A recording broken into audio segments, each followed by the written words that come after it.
Hello, welcome back to the NOSVW channel. Today we have a quick update on the 77 bay window we're restoring. As you can see, we have the windscreen in, brand new windscreen, and the rear windows. The side windows a bit away being polished.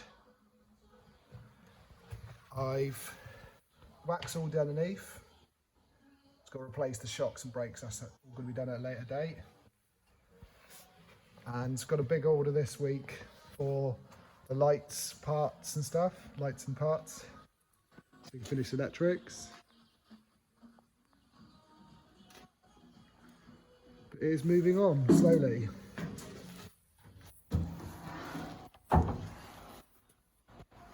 Tank's got to be taken out and powder coated.